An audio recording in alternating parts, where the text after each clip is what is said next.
Yo les gars, salut à tous, j'espère que vous allez bien, c'est Yanis et j'ai le plaisir aujourd'hui de vous retrouver pour une nouvelle vidéo YouTube où je vais vous présenter en détail mon patrimoine financier. Donc avant de passer au vif du sujet, j'aimerais vous dire deux choses. La première, c'est que cette vidéo ne sera pas montée, donc il n'y aura pas de montage, je ferai pas de pause quoi, tout simplement. Et la deuxième, c'est que juste après, je vais aller à la salle de sport et donc j'en profite pour vous passer un message et pour vous dire que si vous avez la chance de pouvoir y aller, de marcher quoi sur vos deux jambes, j'ai pas envie de donner un conseil bateau, de faire le gars fitness, le gars coach quoi, surtout sur cette chaîne où je parle finance. Mais je pourrais également parler de muscu, donc voilà. Euh, Bonne idée pour la suite. Non, j'aimerais vraiment vous dire que si vous avez la chance d'y aller, allez-y, faites du sport, que ce soit pour votre santé physique, mais également pour votre santé mentale, car on la néglige trop souvent. N'hésitez pas à y aller. Donc voilà, on va passer au sujet principal de cette vidéo. Donc, pour vous présenter mon patrimoine, j'aimerais vous le faire, mais en vous présentant mes plus petits, j'allais dire revenus, non pas revenus, mais livrets ou choses que je possède, mes actifs, voilà. Mes actifs et au plus gros. Donc, en premier lieu, c'est mon compte courant. Donc, sur mon compte courant, moi, ce que je fais, c'est que dès que mon salaire arrive, je vire le plus gros de cette partie avant de payer, bien sûr, les charges fixes, donc comme le loyer, assurance, etc. Je vire une grosse partie sur mon compte PEA. Donc, sur mon compte courant, en théorie, j'ai pratiquement rien tout le mois. Donc là, on est le 8 janvier. J'en profite, j'ai mon ordi juste à côté pour me permettre de voir mon patrimoine réellement. On est le 8 janvier et il me reste à peu près 120 euros sur mon compte en banque. Donc ensuite, la deuxième chose que je possède, c'est mon assurance vie où il y a le plus d'argent dessus. Donc, elle est à hauteur de 2500 euros et j'effectue tous les mois 50 euros. Avant, j'effectuais 300 euros, mais vu que je l'ai ouvert, bon, j'ai pas envie de donner une banque, mais vu que je l'ai ouvert dans une banque physique, j'ai envie de dire, et non en ligne, les frais sont assez astronomiques. Donc, je réduis la cadence et maintenant, je préfère mettre 50 euros par mois pour placer mon argent autre part et qui me rapporte surtout beaucoup plus. Donc, ensuite, la deuxième chose où j'ai le plus d'argent, c'est mon LEP, mon LEP. Donc voilà, j'ai un LEP qui est chargé à bloc et j'ai 10 000 euros dessus. Donc ça, j'y toucherai pas. C'est un petit peu mon épargne de précaution.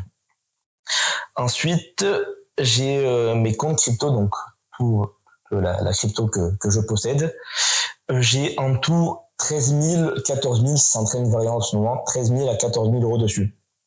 J'ai trois comptes. J'ai crypto.com, j'ai KuCoin où j'ai juste une crypto qui est l'US. Je l'avais acheté en 2021, je pensais qu'elle allait péter, mais bon, malheureusement, toujours pas. Donc, on attend de voir ce que ça donne. Il y a eu plein de changements. Donc, malheureusement, cette crypto n'a toujours pas pété, mais bon, je vais quand même le garder, on sait jamais. Et ensuite, j'ai Coinbase Wallet où j'ai juste Chainlink dedans. Voilà. Et après, mon plus gros compte, donc il est après à 13 000 euros et j'ai dessus plein de cryptos, mais c'est sur crypto.com, j'ai Ethereum, Solana, les plus grosses XRP et plein d'autres. Donc que des altcoins. Donc en espérant que la saison des altcoins va pouvoir commencer, normalement elle va s'effectuer là en 2025. Donc on verra, j'attends, je suis patient. La crypto, c'est des cycles de 4 ans. Tous les 4 ans, il y a le halving du Bitcoin, comme certains sachent. Je suis pas un pro de la crypto, j'essaye de m'y intéresser. D'ailleurs, tout ce qui est finance, j'essaye de m'intéresser un maximum. Mais je pourrais pas employer trop de termes techniques ou j'ai pas envie de dire de la merde, tout simplement. Donc voilà. J'ai entre 13 000 et 14 000 euros de crypto. Ce qui est déjà pas mal selon moi. Excusez-moi. Ensuite, j'ai mon plus gros actif dans mon patrimoine. J'ai 15 000 euros d'ailleurs sur celui-ci et qui est mon PEA. Donc ce que je fais moi sur mon PEA, j'ai mon salaire qui est de 2 000 euros à peu près par mois, entre 1 800 et 2 000. et j'y investis entre 40 et 50% de mon salaire. Donc, j'investis entre 700 à 900 euros par mois. Après, bien sûr, le paiement de toutes mes charges fixes. Donc, je fais ça depuis maintenant juillet 2023. Ça fait 1 an et demi que je l'ai ouvert. Et en 1 an et demi, j'ai réussi à mettre 15 000 euros. Donc, presque 15 000, après 14 000 avec les dividendes et surtout les plus-values que j'ai réussi à faire. Malheureusement, j'étais mal parti vu que j'investissais que sur du CAC 40, donc que des actions françaises. Je faisais du stock picking quoi, avec Total, AXA, etc., Stellantis, beaucoup d'actions françaises, SAMC, Air Liquide, etc. Mais j'ai revu cette stratégie et maintenant j'investis que sur des ETF, donc que ce soit ETF Nasdaq x2 où je vais investir le prochain mois dessus, qui me paraît assez intéressant. J'ai ensuite l'ETF MSCI World et j'ai l'ETF bien sûr S&P 500.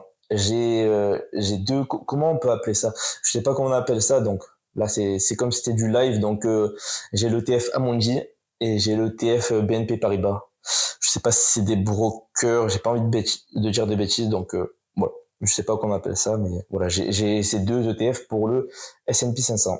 Voilà pour mon PEA, pour la répartition de mon PEA, de mon patrimoine financier, et ça fait au total 40 000 euros et des brouettes si mes calculs sont bons, mais oui, c'est ça, ça fait 40 000 euros et des brouettes. Maintenant, la prochaine étape, le step suivant, déjà, qu'est-ce que je peux faire de cet argent? Comment je peux le faire grossir? Avec quoi? Par où commencer? Bon, voilà, plein de questions que je me pose. Et d'ailleurs, n'hésitez pas à me dire en commentaire ce que vous ferez à ma place, à ma situation. J'aimerais bien vous lire et je suis curieux de savoir tout ça. Mais comme je vous l'avais dit lors de ma précédente vidéo, quand je m'étais filmé dans ma voiture, ce que j'aimerais faire, moi, c'est de devenir frontalier suisse pour pouvoir toucher le salaire suisse et avoir les avantages de la France, donc à savoir le pouvoir d'achat aux courses, les loyers qui sont plus faibles qu'en Suisse, etc., pour pouvoir doubler mon investissement et passer de 700, 800, 900 euros d'investissement tous les mois dans le PEA à 1500, 2000, et pourquoi pas mettre de côté aussi pour un futur achat immobilier. Ensuite, ce que je vous avais dit, c'est que j'essaye, mais j'ai plus envie d'essayer en fait. J'ai plus du tout envie d'essayer, j'ai envie d'être sérieux dans mes business, à savoir le dropshipping, où là, je suis, à l'heure actuelle où on en parle, en train de faire une boutique en ligne. Bien sûr, je vais pas vous dire, je vais pas vous donner le nom du produit, je vais pas vous donner d'informations dessus, mais je suis en train d'avancer sur mes projets et j'avais mis de côté rapidement le montage vidéo qui m'avait rapporté en décembre à peu près 200 euros. Bon, c'est rien du tout, mais quand je m'étais mis sérieusement, c'était la première fois que j'avais des clients, ben, j'avais réussi à faire de l'argent. Donc, je vais reprendre ce business. D'ailleurs, je suis en train de faire un test pour devenir le monteur vidéo d'une personne, d'un youtubeur, quoi. Bien sûr, je vais pas en parler non plus, qui c'est. Je vais vous donner aucune information sur ça par respect déjà pour le youtubeur et surtout par respect pour ma vie privée et pour mes projets quand même que je veux garder privés dans ces informations-là, pardon. Et voilà. Et je pense qu'avec ça, normalement, j'aurais pas de problème à avoir surtout 100 000 euros à la fin de l'année 2025 et je l'espère et c'est ce que je veux réellement atteindre. Donc, j'ai limite qu'un seul objectif dans ma tête, c'est avoir 100 000 euros de patrimoine en 2025, être en bonne santé car sans la santé, je vous le dis sérieux, on fait rien et je sais de quoi je parle. J'ai pas envie de vous détailler ma vie, mais je sais de quoi vraiment je parle. Sans la santé, on n'est rien. Et voilà, et être heureux tout simplement dans ma vie en avançant sur mes objectifs financiers et autres. Donc voilà, cette vidéo s'achève sur cette fin. J'espère qu'elle vous plaira et n'hésitez pas à m'en faire des retours dans les commentaires. Merci à vous, c'était Yanis. Ciao.